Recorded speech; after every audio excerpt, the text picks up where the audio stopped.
द्रौपदी के स्वयंवर में जो कुछ हुआ था उसकी खबर जब हस्तिनापुर पहुंची तो विदुर बड़े खुश हुए।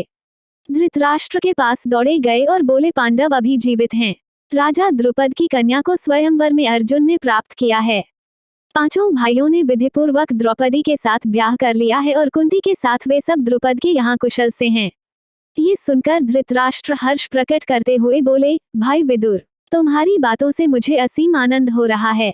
राजा द्रुपद की बेटी हमारी बहू बन गई है, ये बड़ा ही अच्छा हुआ। उधर दुर्योधन को जब मालूम हुआ कि पांडवों ने लाख के घर की भीषण आग से किसी तरह बचकर और 1 बरस तक कहीं छिपे रहने के बाद अब पराक्रमी पांचाल राज की कन्या से ब्याह कर लिया है और अब वे पहले से भी अधिक शक्तिशाली बन गए हैं, तो उनके प्रति उसके मन में ईर्ष्या की आग और अधिक प्रबल हो उठी। दबा हुआ वैर फिर से जाग उठा।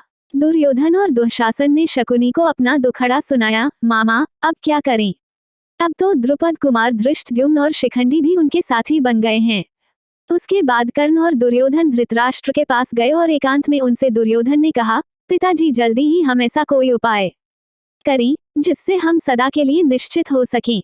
धृतराष्ट्र ने कहा, बेटा तुम बिल्कुल ठीक कहते हो, तुम ही बताओ अब क्या करना चाहिए। दुर्योधन ने कहा, तो फिर हमें कोई ऐसा उपाय करना चाहिए जिससे पांडव यहाँ आए ही नहीं, क्योंकि यदि वे इधर आए तो जरूर राज्य पर भी अपना अधिकार जमाना चाहेंगे। इस पर कर्ण को हंसी आ गई। उसने कहा, दुर्योधन अब 1 साल बाहर रहने और दुनिया देख लेने से उन्हें काफी अनुभव प्राप्त हो चुका है। एक शक्ति संपन्न राजा के यहाँ उन्होंने शरण ली है, इस पर उनके प्रति तुम्हारा वैरभाव उनसे छिपा नहीं है, इसलिए छल प्रपंच से अब काम नहीं बनेगा। आपस में फूट डालकर भी उनको हराना संभव नहीं।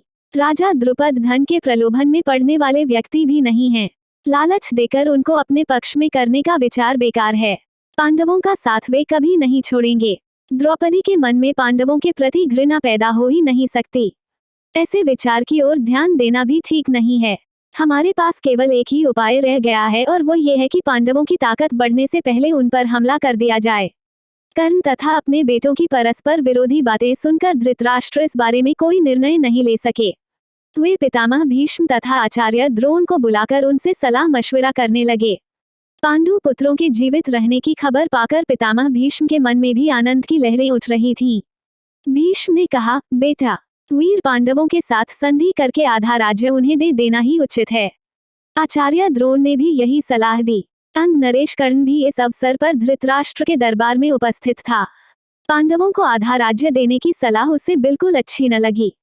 दुर्योधन के प्रति कर्ण के हृदय में अपार स्नेह था, इस कारण द्रोणाचार्य की सलाह सुनकर उसके क्रोध की सीमा न रही। वह धृतराष्ट्र से बोला, राजन मुझे ये देखकर बड़ा आश्चर्य हो रहा है कि आचार्य द्रोण भी आपको ऐसी कुमंत्रणा देते हैं। राजन, शासकों का कर्तव्य है कि मंत्रणा देने वालों की नीयत को पहले परख लें, फिर उनकी मंत्रणा पर ध्यान दें। कर्ण की इन बातों से द्रोणाचार्य क्रोधित हो गरजकर बोले, दुष्ट कर्ण, तुम राजा को गलत रास्ता बता रहे हो। ये निश्चित है कि यदि राजा धृतराष्ट्र ने मेरी तथा पितामह भीष्म की सलाह न मानी और तुम की सलाह पर चले तो फिर कौरवों का नाश होने वाला है। इसके बाद धृतराष्ट्र ने धर्मात्मा विदुर से सलाह ली। विदुर ने कहा, हमारे कुल के नायक भीष्म तथा आचार्य द्रोण ने जो बताया है वही श्रेयस्कर है। कर्ण की सलाह किसी काम की नहीं है। अंत में सब सोच विचार कर धृतराष्ट्र ने पांडु के पुत्रों को आधा राज्य देकर संधि कर लेने का निश्चय किया और पांडवों को द्रौपदी तथा कुंती सहित सादर लिवा लाने के लिए विदुर को पांचाल देश भेजा। विदुर पांचाल देश को रवाना हो गए। पांचाल देश में पहुंचकर विदुर ने राजा द्रुपद को अमूल्य उपहार भेंट करके उनका सम्मान किया और राजा धृतराष्ट्र की तरफ से अनुरोध किया कि पांडवों को द्रौपदी सहित हस्तिनापुर जाने की अनुमति दें। विदुर का अनुरोध सुनकर राजा द्रुपद के मन में शंका हुई। उनको धृतराष्ट्र पर विश्वास न हुआ। सिर्फ इतना कह दिया कि पांडवों की जैसी इच्छा हो वही करना ठीक होगा। तब विदुर ने माता कुंती के पास जाकर अपने आने का कारण उन्हें बताया। कुंती के मन में भी शंका हुई कि कहीं पुत्रों पर फिर कोई आफत न आ जाए। विदुर ने उन्हें समझाया और धीरज देते हुए कहा, देवी आप निश्चित रहें, आपके बेटों का कोई कुछ नहीं बिगाड़ सकेगा। वे संसार में खूब यश कमाएंगे और विशाल राज्य के स्वामी बनेंगे। आप सब बेखट के हस्तिनापुर चलिए। आखिर द्रुपद राजा ने भी अनुमति दे दी और विदुर के साथ कुंती और द्रौपदी समेत पांडव हस्तिनापुर को रवाना हो गए। उधर हस्तिनापुर में पांडवों के स्वागत की बड़ी धूमधाम से तैयारियां होने लगीं। जैसा कि पहले ही निश्चय हो चुका था, युधिष्ठिर का यथाविधि राज्याभिषेक हुआ और आधा राज्य पांडवों के अधीन किया गया। राज्याभिषेक के उपरांत युधिष्ठिर को आशीर्वाद देते हुए धृतराष्ट्र ने कहा, बेटा युधिष्ठिर, मेरे अपने बेटे बड़े दुरात्मा हैं। एक साथ रहने से संभव है कि तुम लोगों के बीच वैर बढ़े। इस कारण मेरी सलाह है कि तुम खांडवप्रस्थ को अपनी राजधानी बना लेना और वहीं से राज करना। खांडवप्रस्थ वह नगरी है जो पुरु, नहुष एवं ययाति जैसे हमारे प्रतापी पूर्वजों की राजधानी रही है। हमारे वंश की पुरानी राजधानी खांडवप्रस्थ को फिर से बसाने का यश और श्रेय तुम्ही को प्राप्त हो। धृतराष्ट्र के मीठे वचन मानकर पांडवों ने खांडवप्रस्थ के भग्नावशेषों पर, जो कि उस समय तक निर्जन वन बन चुका था, निपुण शिल्पकारों से एक नए नगर का निर्माण कराया। सुंदर भवनों, अभेद्य दुर्गों आदि से सुशोभित उस नगर का नाम इंद्रप्रस्थ रखा गया।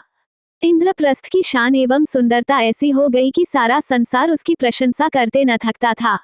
अपनी राजधानी में द्रौपदी और माता कुंती के साथ पांचों पांडव 23 बरस तक सुखपूर्वक जीवन बिताते हुए न्यायपूर्वक राज्य करते रहे।